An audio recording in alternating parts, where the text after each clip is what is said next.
Hello, everyone. Welcome to a very quick episode. Welcome to the new year, I'd say. Here's a quick episode of another top 10. It's been quite a bit of a weird one figuring out what top 10 to start off this year. But actually looking over Kaldheim, figured let's do top 10 old versions of new mechanics. So basically, these are mechanics that we kind of get a look at now, but if we, we've seen, but we're looking at the older versions of how they kind of worked before. So on the not quite there yet, you might have seen this one when I talked about the confusing rules in May. This one was fading to vanishing. Now, both mechanics still technically exist. We probably will not see either of them anytime soon. So, and pretty much the change is just a little one about streamlining how people actually play it. So there is a little functionality change, but otherwise it's practically the same mechanic. So that's why this one didn't quite make it there. Number 10, we're experiencing all the shapeshifters now with changeling abilities. Here, let's talk about the original changelings, the mistforms. So number 10 is from mistforms to changelings. Now, the mistforms started out in Onslaught block. They were all illusions rather than shapeshifters, and they all had an activated ability. Sometimes it's mana, sometimes it's tap. There's no real consistency here. Where you pay for the creature to have the creature type of its choice until end of turn. And there was a little bit of wonkiness back then. This was before the defender keyword was made, so walls actually had this weird walls can't attack text that you see right here. And ironically, it was one particular mistform that actually gave us the changelings that we know of today. Mistform Ultimus. And this one did not need any payment, did not need any setup. It was just every creature type. And it is this one card that became the forerunner of the changeling mechanic. It pretty much moved it towards shapeshifters. Actually, that one was more of Lorwyn's thing. And whenever there is a set with a significant tribal team that had the space to accommodate it, changelings were changelings would always be a thing.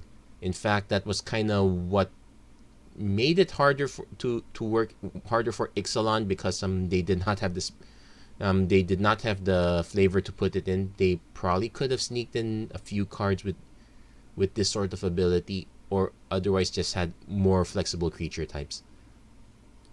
And that's kind of why it's placed down here at number 10, because although it was a change from one to another, there was a precedent from it. Thanks, Mistform Ultimus. So that's number 10, from mistforms to changelings. Number 9, this one, a bit of a classic. It's kind of down here because we don't see either mechanic. Both of them have been supplanted by Menace now, but it is from Fear to Intimidate. Fear was the old classic back since the inception of Magic. It was hard defined as a creature with fear can't be blocked except by artifact creatures and or black creatures, specifically black. The flavor was played around that. That was how the mechanic worked. It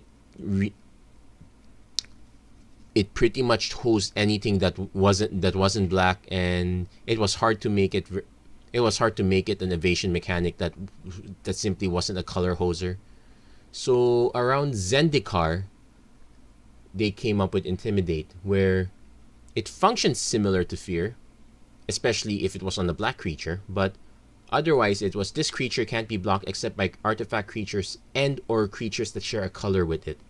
So Intimidate was worse on multicolored creatures because there were more hits, but even then it was still way too swingy, so it finally got retired in M15. And a mechanic that did not originally have a keyword. It was, I think, Goblin War Drums was the first one to come up with that. Eventually got promoted to keyword status, so that's why it's down here in number 9. The mechanic changed from one to another, but it eventually got supplanted by an even better one. So there we go. Fear to Intimidate. Did not really quite make it. Number 8. This one is one that we're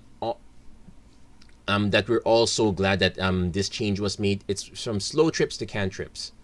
Now, actually, the slow trips were originally called cantrips, but until the cantrips got their actual cantrip style today. So basically, what slow trips were, these were spells that drew you a card as part of its effect, but you only drew the card at the beginning of next turn's upkeep. You might remember Mishra's Bauble today. That one has that effect precisely because it's a throwback to Ice Age.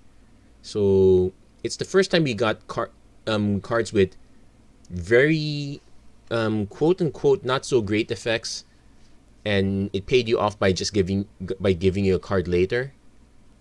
But eventually, in terms of design, they figured it added a little bit of extra bookkeeping, and sometimes the effects were not so great that let's just give them the card right away. So around Weatherlight onwards, they've dropped the beginning of next turn's upkeep. You just simply drew a card right after.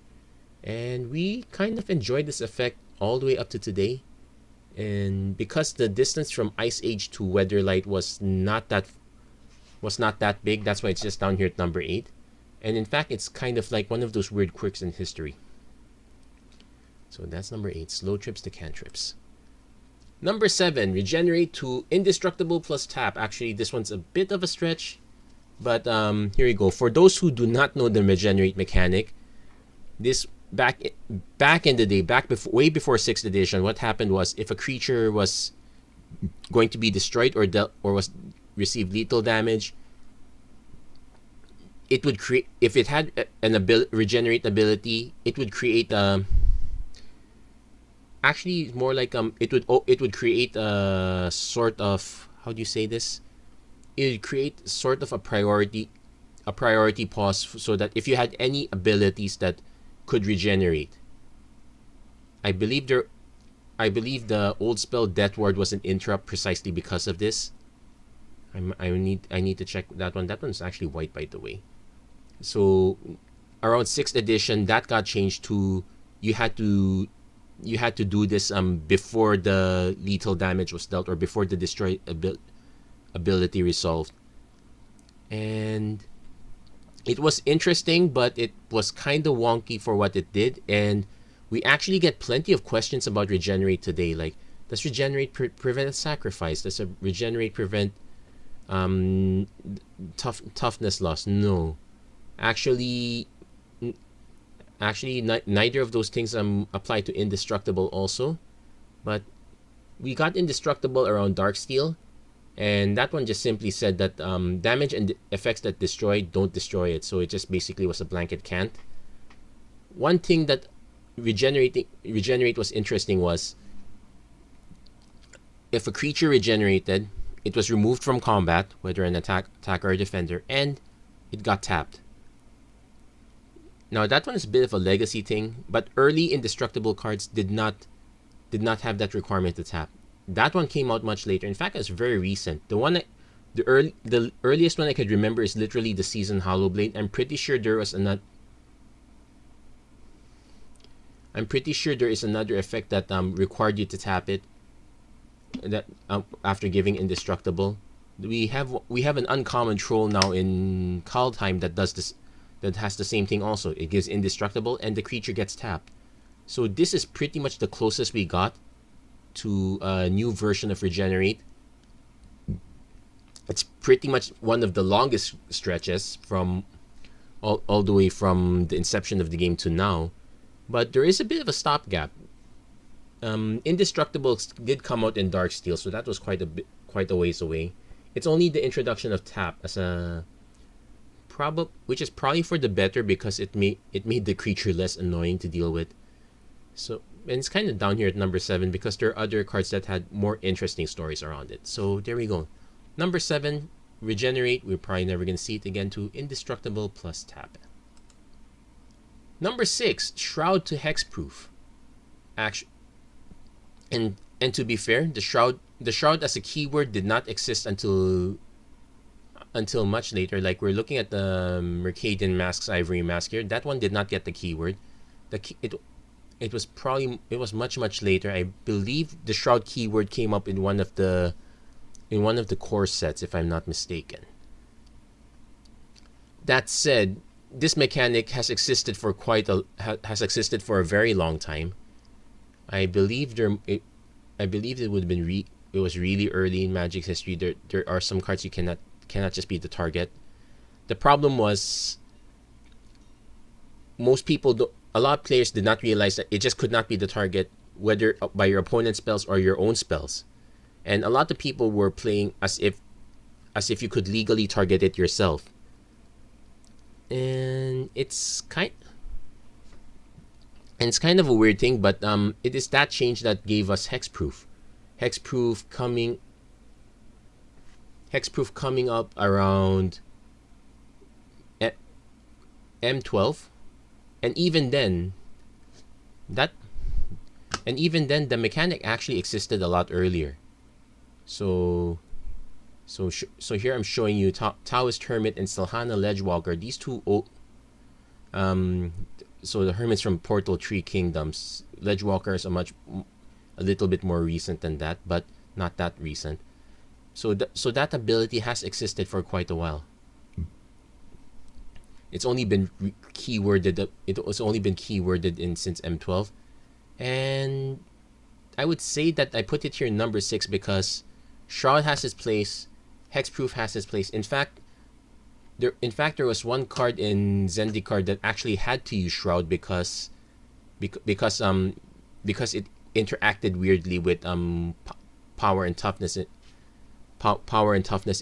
interactions, and they had to use that as a result.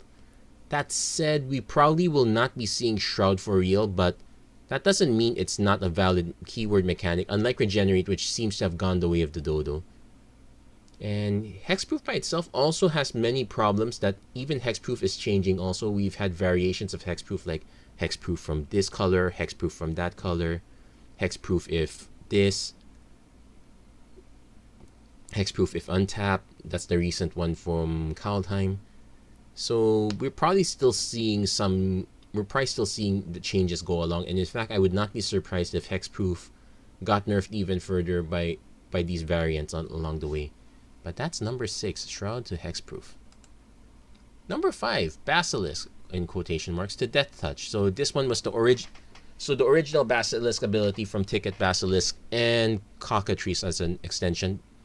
Originally, it was whenever the creature blocks or is blocked by a non-wall creature, well, yeah, because then that creature gets destroyed at end of combat.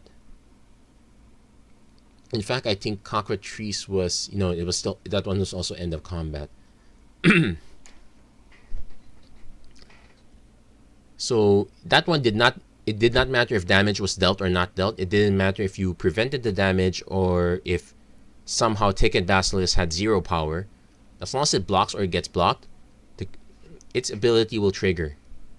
Now that one was a bit weird in a sense, so that's why we got the more recent variants like it was a bit of a cross. So it either kept the end of combat clause or it got a combat damage clause. Some cards got the restriction for combat damage, some of them, but it was pretty much all about end of combat for the most part. Like it was a delayed death. And that one caused some issues in the sense that the creature was still around. You could use it still use it for like sacrifice effects if your deck worked around that, or you still had a way to kind of save the creature in a sense. Eventually, it just became Death Touch in Future Sight. Yeah, Future Sight. It just became Death Touch. So it pretty much just meant that any non-zero amount of damage was considered lethal damage. And the Death Touch is a significant change, especially if you've played with Questing Beast equipped with an Embercleave, the combination of Trample, Double Strike, and Death Touch. That one pretty much wrecks everyone, and we still get plenty of questions about, hey, why did this happen? Why did I get so much damage? Well, that's one of the quirks of the interaction. If we were still back in the old days, we probably would not see that because of how it worked. That said, I do think that that touch is a very positive interaction. It's a net positive change, despite what happened between the interaction of this and trample. So that's why it's kind of here at number 5, from Basilisk to Death Touch. Number 4, and also along the veins of keywords in Future Sight, we got Spirit Link, quotation marks, to Life Link. Now, we have the card here, Spirit Link. That one was the genesis of this card effect, where whenever the enchanted creature deals damage, you gain that much life. And it's actually a weird story where we have Spirit Link. It's always been on enchantments. There hadn't been a creature that it wasn't about giving the creature the ability. It was more the enchantment always had the ability, so it could actually be used kind of defensively. Like, let's say your opponent was attacking with a creature, you could put Spirit Link. As long as you did not die from the swing right then, you just got the life back. Around Mirrodin, that's when they came up with Lifelink. Actually, it wasn't keyworded as Lifelink yet. That would not get keyworded until M10. And so what happened was, instead of the enchantment having the ability, we got equipment that gave the creature the ability, and likewise spells would give the creature the ability as well. So it was all about the creature. But then again, it was still a triggered ability. The next change that happened was it stopped being a triggered ability, it just became a static ability, kind of like Death Touch. And actually, so what happened was, a long time ago, a lot of cards with Spirit Link, all of them got Oracle text into Lifelink. But when Lifelink changed from being a triggered ability to a static ability, all those cards that got all the Oracle text got reversed. So the cards that we're seeing here right now in the left side, Spirit Link and Armadillo Cloak, that's still the exact same Oracle text. In fact, of all the cards that got changed, there was one card that kind of did not get that change, or rather, because it was reprinted with Lifelink, it got stuck with the new one. So here we have Loxodon Warhammer with the original ability back in the day. This was back when it was triggered and back before it was keyworded. Then in 10th edition, Loxodon Warhammer got reprinted. So this was before the change from triggered ability to static, so it got the new text.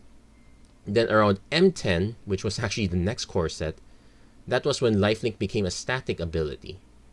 So every other card got the change back, but Loxodon Warhammer, because it got reprinted with new text, this is how it was today. In fact, I think it is because of this we will never see Loxodon Warhammer reprinted again, maybe except in the Commander set. So it's kind of a bunch of weird stuff, but Spirit Link to Lifelink is a very interesting story. In fact, both abilities stack well with each other. Like, I can put Spirit Link on a creature with Lifelink, so I essentially gain life twice, once from the Lifelink and once from a triggered ability. Neat. Number 3, this one is probably the most publicized change. This one is the change between Chroma to Devotion. So Chroma was originally an ability word. It started out in Future Sight. It just existed in one card.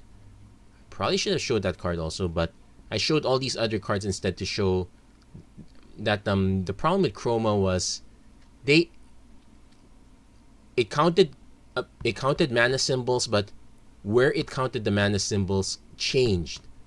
It was all consistent with a lot with the commons and commons. They all counted permanents and you control. But with some of the rares, it was weird. Like with Fiery Bombardment, you have to sacrifice the creature. It counted the red mana symbols on the sacrificed creature. With Sanity Grinding, it counted I'm trying to remember this one. It counted the mana symbols from the cards that got milled, or actually you look at the cards that got milled, then that's where you got the count from. there was a black rare, it counted the black pips in the graveyard. So because it was looking all over the place, and because chroma sounded very generic, it didn't really pan out. The big story was that when it came to Teros, they decided that, you know what, this ability is great, but it actually fits fine, but we probably should not use it like this, not as chroma. So the chroma that we see here in the Springjack Shepherd, that essentially just became devotion. And it's hard lock. It will always work the same way. It will always look. You just had to look for all the pips on your side of the battlefield. It will always be consistent. And it turns out the consistency is a good thing, and that we liked keywords a lot better than ability words. So that one's here, number 3. It's probably the best example of a keyword getting a great new lease in life. We won't see devotion a lot, but we actually do get it again from time to time, especially whenever you get to Teros. So there we go, number 3. Number 2, this one is a bit of a stretch because because all of these were independently created, but you could see the change in history between them. So most people would give the comparison of Mutate to Bestow from original Teros block, but most people will not remember that even for Teros block, we had the Listids from Tempest. So what the Listids were, these were creatures. You cast them normal. Then when you can activate the ability, the creature stopped being a creature. It became an aura, and it can enchant a creature, and it had something like a special action where you can turn it off at any time, so it would become a creature again. So let's take this Quickening Licit for example. The Oracle text is that would have the enchanted creature gains first strike separately, but what happens is for 1 and a white and tap, Quickening Licit becomes an enchantment aura. Becomes an aura enchantment, and you can attach it to a creature, and you can end this effect at any time by paying white. So that's how all the lists work. They were not very popular because they were so fiddly. Like it required a target, so you could blank it out. You could respond just by killing the listed. All these listed were like 1 power, 2 power. They were very soft. One toughness, 2 toughness. They were all very soft. They were all easily respondable, and sometimes if you're caught with your pants down, you don't have the mana to end the effect. You suffered the disadvantage of should the main creature get killed. So those were actually the same issues that they encountered when they were developing Bestow. That's why the Bestow that we know today is if for some reason it no longer is attached, it just becomes a creature again. So it negated the card disadvantage that's inherent in auras, and it created a lot of interesting play points. Like it's not a complete blowout, and actually made some decisions interesting. Like maybe it's better that I don't spend this removal spell and just have this come down anyway as a creature. I could probably save it for something else, or I have a different plan. It actually made certain effects like, well, auras that lock down creatures more valuable. Now that philosophy about not having inherent card disadvantage, that one did kind of carry over to Mutate. So, well, Mutate works very differently. We've all experienced it now, especially for those who've run into Scoot Swarm decks. But the part about if the creature gets it while the Mutate card is on the stack, if the creature it's targeting gets killed from under it, it comes into play as a creature. That part of the card disadvantage negation still remains. So that's kind of number 2, because this is probably one of the most recent ones. It's a long stretch, and in fact one of the best from A to B to C stories I've seen here. Then number 1, you thought the equipment was a Mirrodin thing. No, we actually had equipment a long time ago. Well, 1, they were never equipment, and 2, the way they worked were very weird. Now the one thing that was so the original equipment, one version of it was you pay mana. Well, you cast it first. You pay mana, you tap it. The creature gets the effect, but if the creature that was carrying it, air quotes, should leave the game somehow, then the equipment gets destroyed as well. Also, it can't be regenerated. That's kind of what Bury is. A little bit later, they designed the equipment so that it's okay. You pay mana, you tap, you can choose not to untap it. So basically, it's air quotes equipped. So it's actually interesting in the sense that you can kind of unequip it by forcing the artifact to untap somehow. But otherwise, that one was also not popular. Most likely because it was costed really poorly. Like, would you pay 6 mana to give a creature +2/+0 permanently? Probably not. And the thing is, after the early sets, this concept was not explored for a long time. In fact, most equipment, air quotes, would pretty much just be auras. It's pretty much only until Mirrodin that equipment was explored again, and it's actually so ubiquitous today that we could not imagine that we had actually equipment before that looked like this. That's pretty much the biggest change I could imagine between mechanics. And I'm trying to think of vehicles. I know there was a version of a car. It's not flying carpet. That one just tapped to. But there was another sort of vehicle that, if the rider was destroyed, the vehicle got destroyed also. Very similar to the rune sword here. And that one's an even longer stretch, but I think the equipment one is more relatable. So that's my number one choice here, from, well, old equipment to current equipment today. We don't get to see much equipment nowadays. We pretty much just expect the good ones to come out during Mirrodin, but I guess that's okay.